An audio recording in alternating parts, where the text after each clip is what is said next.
antsika ny ariny any raha apetraka eto ty zavatra ty mahita anao illustration fa sanatritsy anao magia asany maizina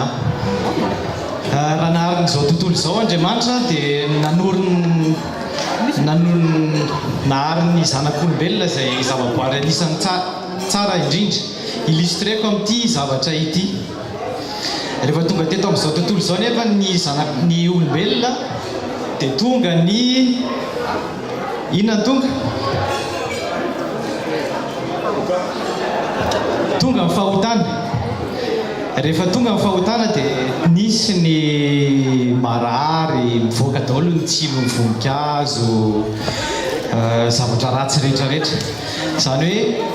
illustreko raha asiako an'ity ato dia inona ny vokany lasa maloto ty olombelona ity satria nidiran'ny ota mahita daholo ve tsika rehetrarehetra ireo zany ohatran'ity daholo tsy misy marina entana iray azy raha ihany ny marina ho avy eo izy rehefa nanao batisy jaona dia ozy izy hoe indro ny zanak'ondrin'Andriamanitra izay manaisitra ny otan'izao fahotan'izao tontolo izao Jesosy zany raha tsy misy rahalatsaka tsy misy famonjena Jesosy niaritra mafy amonjy antsika rehetrarehetra ireo nadatsaka ny rany izy amonjena antsika ireo raha latsaka ato ty madio daholo sa tsy madio andramantsika andraso aloha mbola misy fahitapy anankiray Jesosy le anisan'ny tsy nanota izy le marina illustreko amin'ity zavatra ity raha latsako ity raha Jesosy tsy nanota alatsaka ato ty samy mahita daholo ve tsika samy nahita Jesosy nanadio antsika tsirairay avy tamin'ny alalan-drano ny sakrifisiny raha latsaka ato ty dia tokony madio daholo zany tsika rehetrarehetra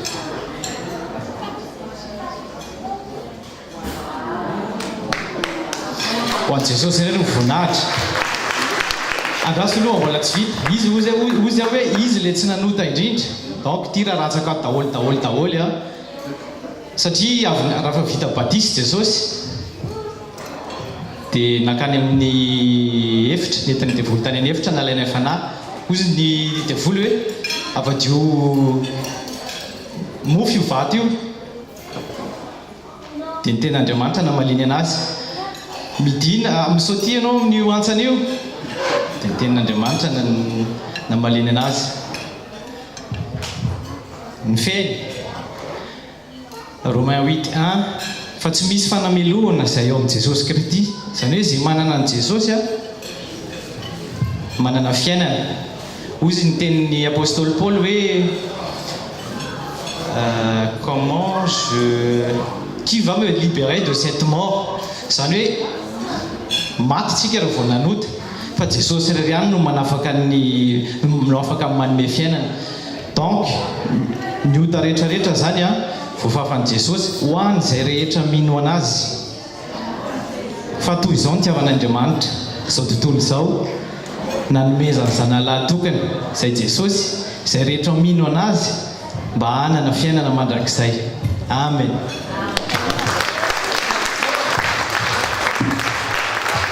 Jesosy ihany nomena voninahitra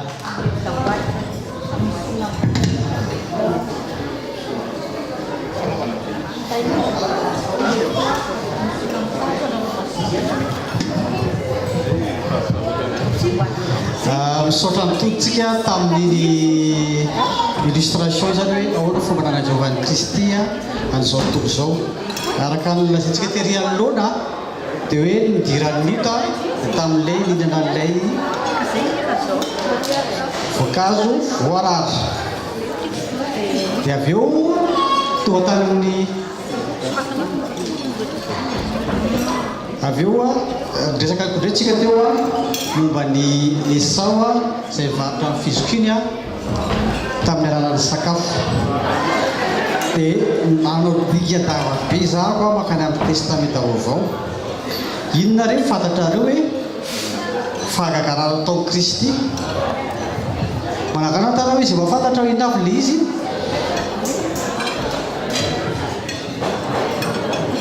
tsisy marana ve namadika rano tonga divay taole fampikaram-bady zay zava-day no seho akoatr'izay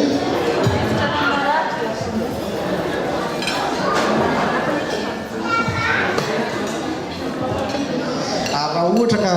paritira kely zany nareo hoe raha ohatra ka miteny hoe Jesosy a nakamofanaky dimy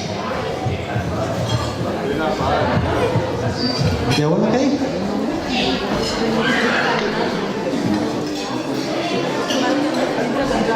donc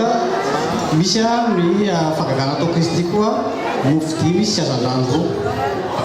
zay nahavoky olona mihoatra ny 5,000 la ary mbola nisy ambony maro dia maro akoatr'izay a raha mbola misy fagagana ataony Kristy ihany koa mofo fito tamin'le mofo fito inona indray nataony mofo fito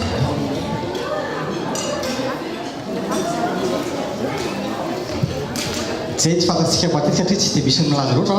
mofo fito a namanany olona plus de 4,000 hommes dia raha ohatra zany tsika ka hanao matematika kely dia zany hoe mofo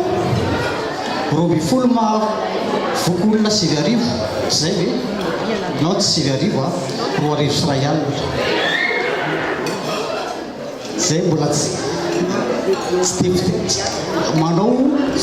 matematika kely fotsiny tsika fa tiako adavanantsika fotsiny dia hoe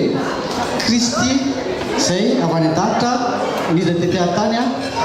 nandraisitra ahafahatantsika ary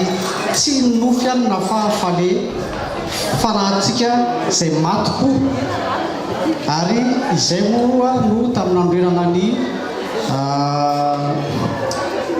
fanasan'ny tompo a dia tiako tongavantsika koa zay dia hoe ilay fahataontsika tany amin'ny voalohany ilay sakafo nao tany amin'ny voalohany na tonga fahafatesana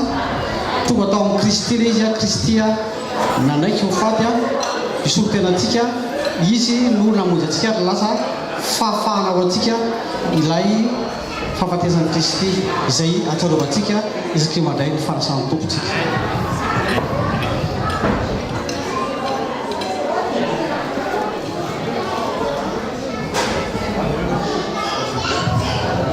ny tanora ny antoko-pihira faharimona indray zao a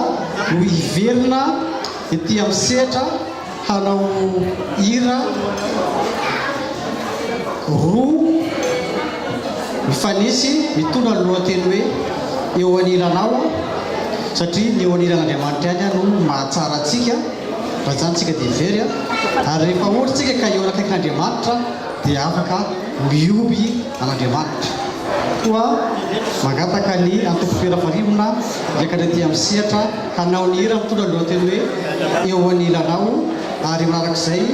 dia ny hira mitondra ny lohateny hoe mioby ho an'Andriamanitra